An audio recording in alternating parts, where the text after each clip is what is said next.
Title: A millionaire forced her daughter to marry a humble farmer as punishment. She almost fainted when she discovered that. Victoria Emerson was a woman of wealth, power, and influence.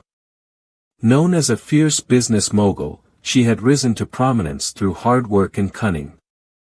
Victoria's life revolved around appearances, control, and her iron grip on everyone in her life, especially her only daughter, Emma. Emma had grown up in a world of privilege, with access to the best education and every luxury imaginable. But despite her mother's attempts to groom her into a mirror image of herself, Emma held a gentle spirit, caring little for money or status. Her passion lay in nature and simplicity, interests her mother found trivial and foolish. One evening, after an elegant dinner party, Victoria overheard Emma speaking passionately to some guests about dreams of living a simpler life. In a burst of youthful defiance, she declared that she would rather live on a farm than take over her mother's company. The remark, though innocent, struck Victoria like a dagger.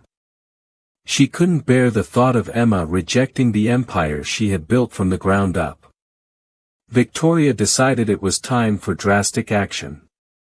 Determined to teach Emma a lesson, Victoria planned a punishment that would make her daughter reconsider her naive ideals. Victoria summoned Emma to her office the next day. The grand office, filled with expensive art and luxurious furniture, loomed over Emma as she stood before her mother, who sat behind her large mahogany desk. "You think you can live without money, without comfort?" Victoria's tone was cold and calculating. "Fine. If that's the life you want, then you'll have it." Emma looked at her mother, confused, sensing the threat in her tone. "What do you mean?" Victoria folded her hands and smirked.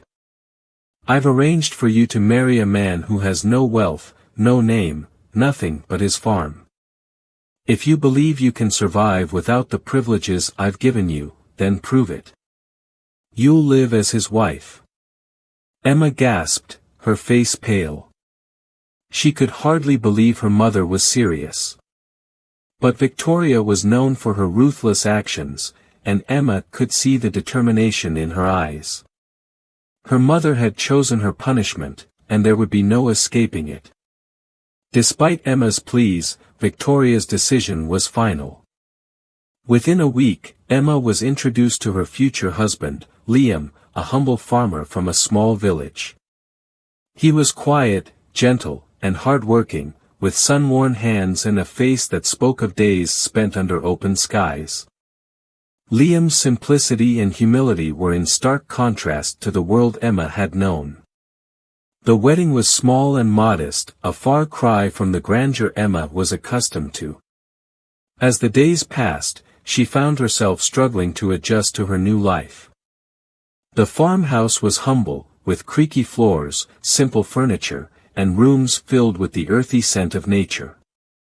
Emma spent her mornings learning to cook simple meals, her afternoons helping Liam with the farm, and her evenings sitting by the fire, exhausted. Her hands became rough from working the soil, and her muscles ached in ways she had never imagined. Yet, despite the hardships, there was a strange sense of fulfillment in her work. She began to feel a deeper connection with the land. As Victoria prepared to leave, convinced that her punishment had failed, she noticed a familiar car parked nearby, a luxury sedan. Curious, she followed the car's driver, who was carrying a briefcase, into a nearby barn.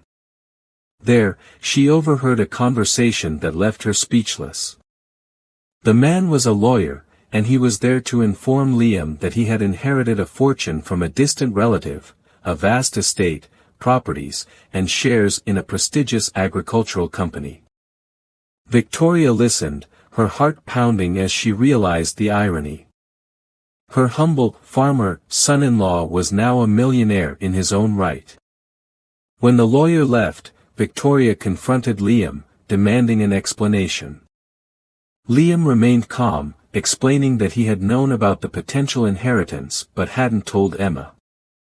He had wanted her to love him for who he was, not for the money. This inheritance, he explained, wouldn't change their lives. The wealth would help expand the farm, but he intended to keep living simply, as he always had. Victoria's mind spun. All her attempts to control Emma's life, to keep her from rejecting wealth, had backfired.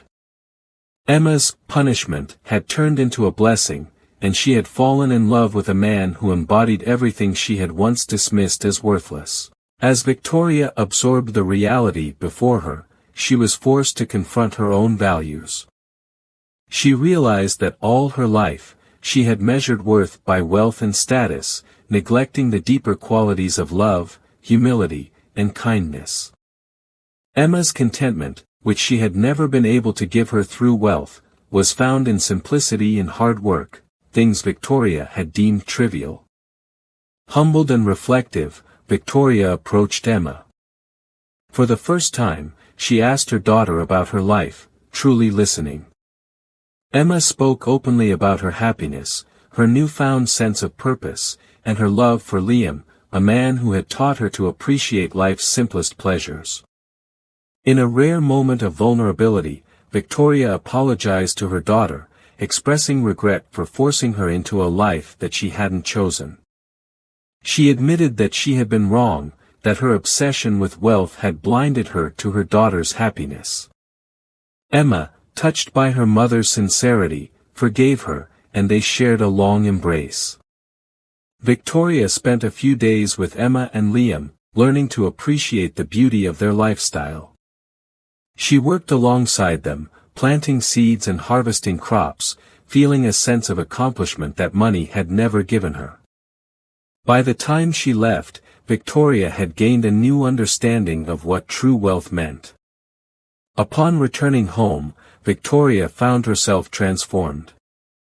She began to focus on charity work, using her wealth to support sustainable farming initiatives and helping communities in need.